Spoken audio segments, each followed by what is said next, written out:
I'm here with head coach Wes Long on the QBD's postgame interview, and this is following an 87-72 win over Pfeiffer. Coach, you guys shot 57% on the night with 68% in the second half. Can you kind of talk about some things that really help you guys catching fire from the floor, and what do you really attribute that performance to? I thought we've gotten better here recently in the last few weeks at understanding who's going to score and where. We've got some younger guys, Joby and Trey McLean, coming along, and they're getting better shots and finishing shots. And obviously Antonio's a multifaceted scorer. And Brandon sure looked like one tonight. I'm not sure if I'm willing to dub him that yet, but he looked like one tonight. So I think understanding offense and knowing what's a great shot for us, not just a good shot. We practiced.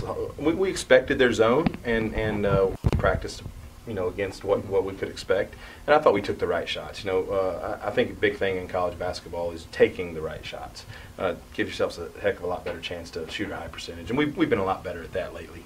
Absolutely. And in the second half, they took a 56-55 lead. From that point, you guys kind of stepped on the gas, went on a 9-2 run. Can you talk about the mental toughness it takes for your team to do that, and what do you think really caused them to really bear down and grit through that point of the game? Well, they like winning. That's the first thing. Absolutely. We've got a group of seniors and juniors who all they've done is won for the most part. So I think Pfeiffer's record is not very good, and I think you can have a tendency to approach a game like that with a little bit of looking past them, and I think we were guilty of that. And the record is misleading. I think they got some talented players, and they play really hard. Talented guys that play really hard, and I thought that it caught up with us there. They won almost every 50-50 ball. In fact, we started calling them 90-10s on our bench. That's not a good thing, so we will fix that tomorrow. But I think it woke them up there. They hit, they got some 50-50 chances because I thought we were trying to be too pretty, and then they banged down threes after those chances, and it came back to bite us. Then I thought for the last 9:58, I think that we guarded like we're how we pride ourselves. I thought we guarded really hard. For sure. You've always prided yourself as a defensive team first, and in the offense, you were pleasantly surprised tonight with those percentages. One player whose offensive game is really coming along, we're going to talk to him later, is Joby Glymph. Yeah. As a freshman, can you kind of talk about how his game's progressed? And over the past few games, he's been in double figures. Can you talk about what do you attribute that to, and what you've been seeing in practice? Yeah, we knew Joby was a really talented kid out of a great high school program, Lexington High School, South Carolina. Known his high school coach a long time, Bailey Harris, and we knew it was a really good kid, and he was a really talented player. He was a little bit immature when he got here, and needed to mature off the floor as much as he does on the floor. And it takes freshmen a little while, but I think that he's finally understanding, hey, I can be pretty good at this level, and he's managing his life off the court well too, as far as his academics and social life. So I think he's kind of gotten himself in a groove of being prepared for practice every day and coming and getting better every day in practice. He can shoot it, he can handle it, he's strong, he's got a pretty good basketball mind, and he's 18 years old. So as he matures as a kid, he's a really good guy, and he's got a chance to be one of the best at Queens, and it's good to see him delving into that now. Yeah, I'm sure he has you excited over the next 4 years. But looking even closer, you guys are headed to Limestone this Saturday, and you guys dropped a close game, 76-75, just a 1-point loss. Can you kind of talk about what have you learned from that game, and what do you look to prepare to get your team ready for Saturday? Yeah, it's always been a great series with Limestone.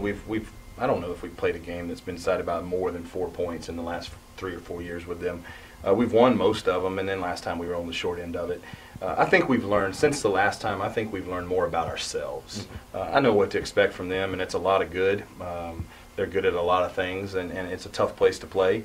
But we've learned, that was the first game after the break.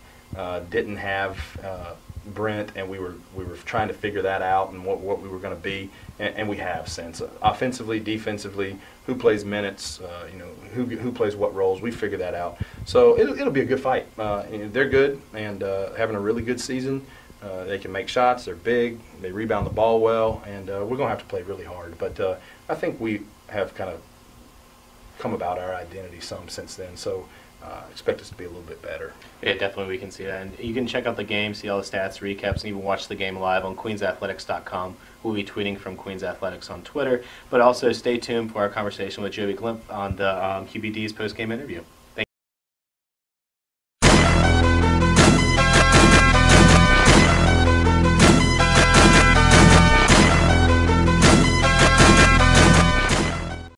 you. freshman guard Joby Glymph. Joby went 7 for 12 on the night, had 16 points, 5 rebounds, and only 23 minutes. Seems like a consistent uptick for you. You've been having a lot more points over the past few games. Can you kind of talk to me about what's been the change, or can you attribute the uptick in points? Well, to begin with, I think the biggest thing has been practice. Practice intensity has gone up the last month or so, and we started getting back on a win streak. I think on a 3-game win streak now. So that's the biggest thing. Competing against Brandon and Trey Irvin and Ben and Tone every day really makes a big difference when you play against guys who aren't as talented on the floor. For sure. And having those older guys really has got to help with their leadership yes, on the court. Yes, sir, for sure. And then, you guys are just rounded out you're a little bit past halfway through conference. You've seen all the competition pretty much once.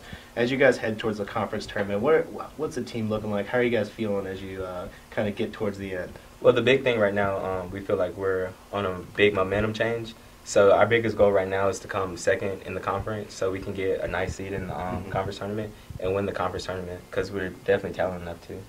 So. Awesome. Well, Joby, it's been great to watch you. It's fun to watch as your game is slowly progressed. You're starting to really build into the offense. It's great to see. And sorry about those early fouls tonight. It's fine. It happens like that. Exactly. And we also want to thank QBDs for becoming a sponsor. We're really excited about this as we go through the season with them as our official post-game interview sponsor. Thanks, Joby. Thank you.